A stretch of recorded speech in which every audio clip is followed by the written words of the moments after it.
Abidjan accueille les décideurs du continent et d'ailleurs pour un forum tourné vers l'investissement, l'innovation et les partenariats stratégiques. Et l'association Goro-Kado a tenu son assemblée générale extraordinaire à Abidjan, rassemblant les ressortissants des 9 départements du pays Goro. Voilà pour le sommaire de cette édition, bienvenue à tous et à toutes.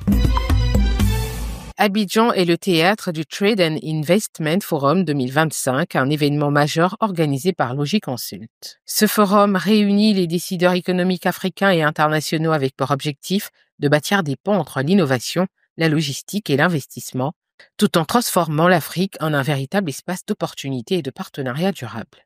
Ce forum répond à un projet qu'on avait débuté l'année dernière à Abidjan avec un forum d'investissement avec nos partenaires mauriciens étant nous-mêmes mauriciens.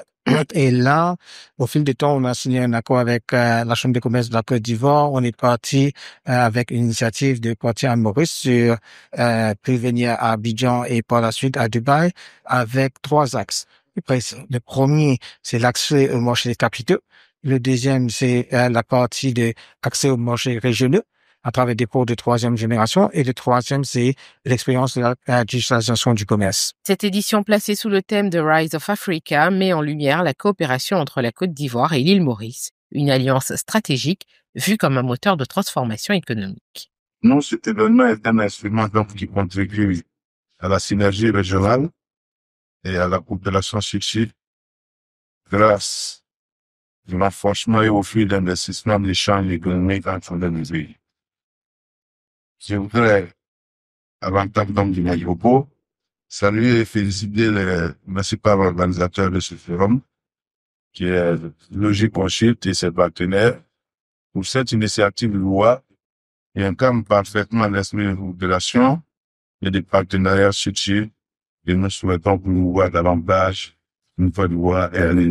Les discussions ont couvert des sujets clés tels que la digitalisation du commerce, la structuration multijuridictionnelle des investissements et la création de joint ventures régionales. Noud franchit une étape décisive dans son développement en Afrique de l'Ouest avec l'acquisition stratégique de H&A Properties. Cette fusion officialisée lors d'une conférence de presse à Abidjan renforce l'expertise de Noud en Côte d'Ivoire et redessine le paysage immobilier du pays. Elle s'inscrit dans la vision de Noud de proposer des solutions innovantes et adaptées aux besoins du marché local. Le message qu'on aimerait passer aujourd'hui, c'est qu'on est prêt à accompagner nos clients sur tous les besoins immobiliers. On est une société de services immobiliers capable de faire de l'asset management, de la conception, du project management qui est la gestion de sites, et également de la transaction, donc de l'achat-vente et de la location. L'intégration de H&A Properties permet d'optimiser les complémentarités entre les deux structures, de structurer davantage le marché et d'accélérer l'expansion de Noud en Afrique de l'Ouest. Nous avons aussi la chance d'avoir au sein de nous une famille d'entrepreneurs qui comprend les réalités de l'entrepreneuriat et qui nous donne aussi l'occasion de conserver notre ancrage local. On reste une entreprise ivoirienne qui bénéficiera de l'envergure internationale d'un grand groupe.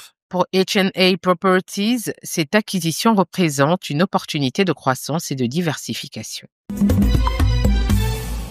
Le Premier ministre Robert Begré-Mambé, président du comité d'orientation et de suivi du contrat de désendettement et de développement, a accordé une audience à une délégation française conduite par Jean-Christophe Béliard, ambassadeur de France en Côte d'Ivoire.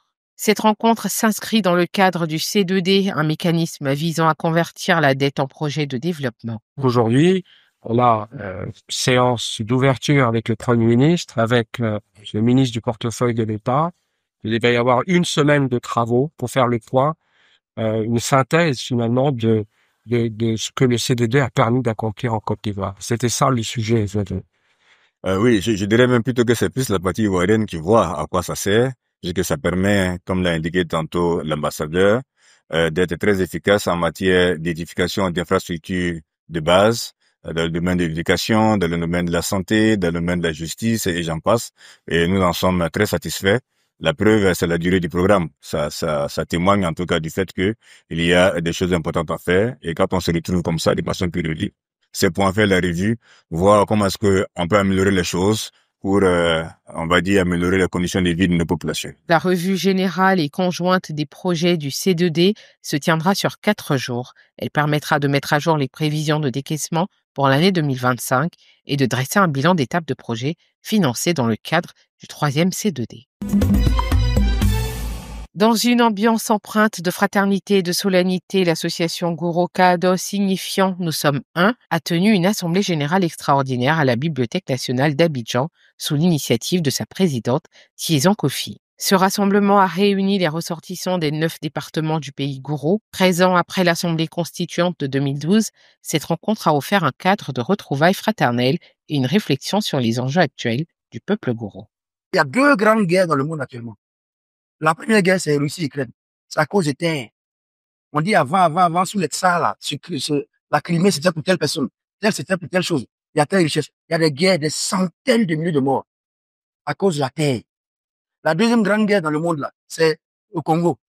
Où moi-même, je travaille aussi actuellement. L'Est de la RDC. Où on dit, bon, les Rwandais étaient là avant, les Hutus sont passés ici, les Congolais sont là, et c'est à cause de la terre, on fait la guerre. Je voulais profiter du fait que pour une des rares fois, on est ensemble là, protégeons nos terres.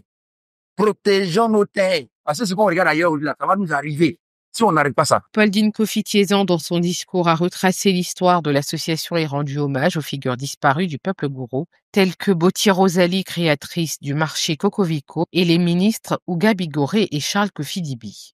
Nous avons créé Kaado. La présence de ce dont j'ai parlé tout à l'heure, qui me semble. Et ce Kaado, c'était un creuset, c'était un genre d'espace, un genre de plateforme pour que nous puissions nous exprimer.